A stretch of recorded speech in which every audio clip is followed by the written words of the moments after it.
Bugungi darsimizda 10 ta get bilan yasash mumkin bo'lgan phrasal verblarni o'rganib olamiz. Boshladik. Hop, get. Getni o'zi olmoq degani.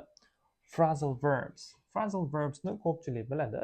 Ya'ni birorta fe'l yonida qanaqadir predlog qo'shilib kelsa va uni ma'nosi umuman boshqa ma'noga o'zgarib ketsa, bu phrasal verb deyiladi. Va boshladik. Getni birinchi up bilan ishlatadigan bo'lsak, get up. Get upni ko'pchilik biladi. Get up degani tur degani. Stand up bilan bir xil. Faqat get up o'sha yotgan odamni turishi, stand up o'tirgan odamni turishi ko'pincha farqi mana shunday. Atak bir xil. Get up tur degani. Get down ga keladigan bo'lsak, get up bo'ldi. Get down. Get down xuddi shuni teskarisi. Masalan, get up tur degan bo'lsa, get down o'tir degan ma'noni bildiradi. Sit down bilan farqi, sizlar get downda stulga o'tirishmasda, masalan nimadir uchib kelib qolsa shunday egiladi, get down degan payt shunday egiladi, o'sha narsa o'tib ketadi. Shu get down bo'ladi. Hop, get down ham ketdi.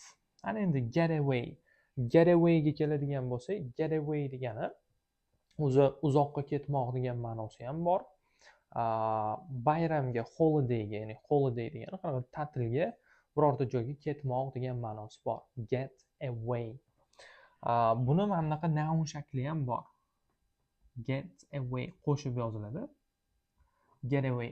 Get away degani o'sha siz ta'tilga chiqqaningizda boradigan joyingiz. Masalan, ta'tilga aytaylik, Gavayi orollariga boradigan bo'lsangiz, aytsangiz bo'ladi. The Hawaii Islands are a nice getaway for me. Desangiz bo'ladi. Ya'ni men uchun ta'tilga boradigan ajoyib joy. A nice getaway. Demak, getaway bu uzoqqa ketmoq, ta'tilga biror joyga ketmoq degan ma'noni bildirar ekan. Ketdi. Get over ga keladigan bo'lsak, get over. O'zi over degani ustidan degani, to'g'rimi? Get over desak, birorta devor turgan bo'lsa, devorni ustidan o'tish ham get over bo'ladi. Ana endi har doim ham devor emas, masalan, qanaqadir muammoni yechsak ham, uni ham get over desak bo'ladi. For example, I got over this issue. Ya'ni bu muammodan men o'tdim, ya'ni yechdim degan ma'noni bildiradi. Ana endi off ga keladigan bo'lsak, over ketdi, off. Get off, get off. Get off degani biror joyga, masalan, stol ustida kimdir o'tirgan bo'lsa, bitta o'quvchi o'tirgan bo'lsa, masalan, darsda partani ustida o'tirish bu mumkin emas, odobsizlik. O'shanda get off the table desam bo'ladi, get off the desk desam bo'ladi. Ya'ni partani ustidan, stol ustidan tush degan. Yoki kimdir, masalan, sizni mashinangizgami, sizni velosipedingizga bo'lishi mumkin, yoki siz narsangizga qo'lini qo'yib turibdi. O'shanda aytsangiz bo'ladi, get off my car. Ya'ni mashinamdan qo'lingni ol yoki mashinamdan yo'qol degan. Get off my bike degani, masalan, baykingizga, velosipedingizga qo'lini qo'yib turibdimi, get off my bike desangiz, o'sha velosipeddan qo'lingni ol degan. Xullas, yo'qol degan. Demak, get off ni ham tushundik. Get on. Get on ni ko'pchilik biladi. Get on bu avtobusga, samolyotga, poyezdga minmoq. Get on. Buni mana bunaqa ma'nosi ham bor. Get on with deb ishlatadigan bo'lsak, ikkinchi ma'nosi. Bu kim bilandir yaxshi chiqishmoq. Ya'ni birorta do'stingiz bilan, oila a'zoyingiz bilan aytsangiz bo'ladi. I get on with my brother. Brother. Siz men akam bilan yaxshi chiqishaman degan, ya'ni munosabatlarimiz zo'r degan. Get in.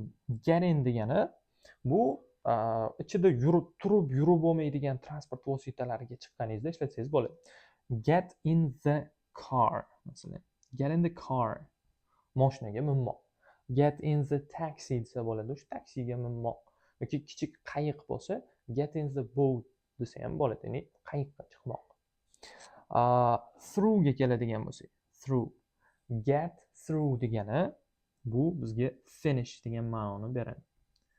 Ya'ni tugatmoq degan. Masalan, men uyga vazifamni tugatdim demoqchi bo'lsangiz, I finished my homework emasda, aytadigan bo'lsangiz, speakingda yuqoriroq vokabdan baliqlamoqchi bo'lsangiz, I got through my homework desangiz bo'ladi. Ya'ni men homeworkimni tugatdim degan. Get through, finish. Between. get between bilan ishlatiladi. Get between degani shu ikkita odamni orasiga tushmoq. Aytaylik, kimdir ikkita odamni orasiga tushib, masalan, ikkita do'sti Alex bilan Jackni orasiga tushib, ularni urushtirib qo'yadigan bo'lsa, o'sha odam get between qilgan hisoblanadi. Masalan, Mr. Black, janob qora, got between deymanda. U kim ikkita odamni urushtirib qo'ygan? Mr. Black urushtirib qo'ygan. Kimlarni urushtirib qo'ygan? Between deymanda. Alex and, for example, Jack. Ya'ni Alex bilan Jackni urushtirib qo'ygan degan ma'noni beradi. Get between. Oxirgisi. Bu ham katta, bu ham katta. Along with. Get along with degani, mana bu get on with bilan bir xil ma'noga ega. U ham yaxshi chiqishmoq degan ma'noni beradi. Faqat get along with bu ko'proq American Englishda ishlatiladi. Get on with bo'ladigan bo'lsa, British Englishda ishlatiladi. Hop, getda siz bir qancha ma'nosini bilib oldingiz. Bu yoqda 10 ta yozganim bilan ba'zilarning ikkitadan ma'nosi bor. Shuni hisobga oladigan bo'lsak, getda siz 10 tadan ko'proq ma'nosini bilib oldingiz frazali fe'llar shaklida. Bu turkumdagi darslarimizni davom ettiramiz boshqa so'zlar bilan ham. Sizlar bilan Teacher Bobur bo'ldi. Bu so'zlarni yodlab oling, bloknotingizga yozib, takrorlab yuring kun davomida. Hammasiga bittadan gap tuzib chiqsangiz ham yaxshi esingizda qoladi. Keyingi darsimizda ko'rishguncha.